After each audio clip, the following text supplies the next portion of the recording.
नमस्कार मित्रांनो, तुमच्या सर्वांचं आपल्या यूट्यूब चॅनल बोला शेटमध्ये मी पुन्हा एकदा स्वागत करतो. मित्रांनो, आज मी तुम्हाला राजा विक्रमादित्य आणि अश्वत्थामा यांची एक गोष्ट सांगणार आहे. मित्रांनो, अश्वत्थामा यांच्या माथ्यावरती जो एक मणी होता, तो भगवान श्रीकृष्ण यांनी काढून घेतला होता, हे तर तुम्हाला माहितीच आहे. आणि अश्वत्थामाला त्यांनी शाप दिला होता की तुझं पूर्ण शरीर जे आहे ते व्याधीग्रस्त होऊन जाईल आणि तरीसुद्धा तुला मृत्यू मिळणार नाही. तू याच रोगी शरीरासोबत जिवंत राहून विश्वात भ्रमण करशील. आणि त्याच श्रापामुळे अश्वत्थामा यांचे पूर्ण शरीर हे व्याधीमुळे त्रस्त होते.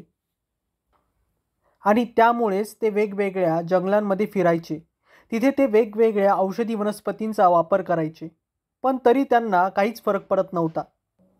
अश्वत्थामा यांना आयुर्वेदाचं पूर्णपणे आणि खूप चांगल्या प्रकारचं ज्ञान होतं, तरी त्यांना काहीच फरक पडत नव्हता. आणि असेच खूप वर्ष निघून गेले आणि खूप वर्षानंतरून खूप काळानंतरून राजा विक्रमादित्य हे सत्तेमध्ये आले, ते राजा झाले. राजा विक्रमादित्य यांना सुद्धा आयुर्वेदाचं खूप चांगलं ज्ञान होतं. राजा विक्रमादित्य यांनी अनेक रोगी व्यक्तींना आजारातून बरं सुद्धा केलेलं होतं. आणि हीच राजा विक्रमादित्य यांची ख्याती, त्यांच्या ज्ञानाविषयी असलेली माहिती ही अश्वत्थामाला पण कळाली. आणि अश्वत्थामाने ठरवले आपण विक्रमादित्यला भेटून आपल्या या व्याधीवर उपचार करून घ्यायला हवे.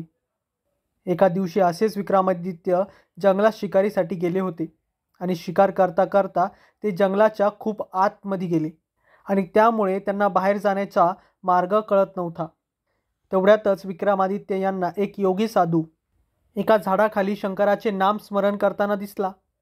त्या साधूच्या कपाळातून रक्त वाहत होते.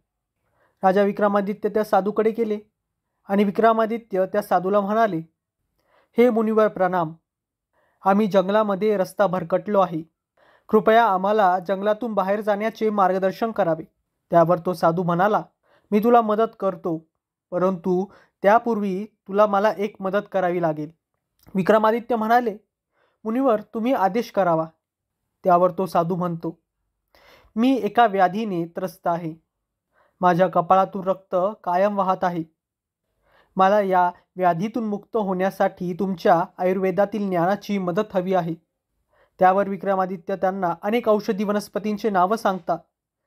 त्यावर तो साधू म्हणतो, मी हे सर्व वनस्पतींचा वापर केला आहे. त्या दोघांमध्ये आयुर्वेदावर गहन चर्चा होते, परंतु ते साधू विक्रमादित्यपेक्षा हुशार होते. त्यांचे आयुर्वेदाचे ज्ञान हे विक्रमादित्यपेक्षा जास्त होते. त्यावर विक्रमादित्य त्यांना म्हणता, मुनिवर मला माफ करा, मी तुमच्या ह्या व्याधीवर उपचार करण्यास असमर्थ आहे. त्यावर ते मुनिवर त्यांना सांगता, माझे नाव अश्वत्थामा आहे. मी खूप लोकांकडून तुमच्या आयुर्वेदिक ज्ञानाविषयी प्रशंसा ऐकली आहे. त्यामुळेच मी तुमच्याकडे आलो. आणि खरंच तुम्हाला आयुर्वेदाचे चांगले ज्ञान आहे, परंतु तुम्ही सुद्धा काय करणार. माझी व्याधीच अशी आहे की जिला फक्त परमात्माच हा बरा करू शकतो. चला तुम्हाला बाहेर जाण्याचा रस्ता सांगतो. असे म्हणत अश्वत्थामाने विक्रमादित्याला जंगलाच्या बाहेर जाण्याचा रस्ता दाखवला आणि तो साधू म्हणजेच अश्वत्थामा हे लुप्त झाले. तर मित्रांनो, अशा प्रकारे विक्रमादित्य आणि अश्वत्थामा यांच्या भेटीचा हा किस्सा होता. आणि याविषयी अनेक दंतकथा अजून आहेत.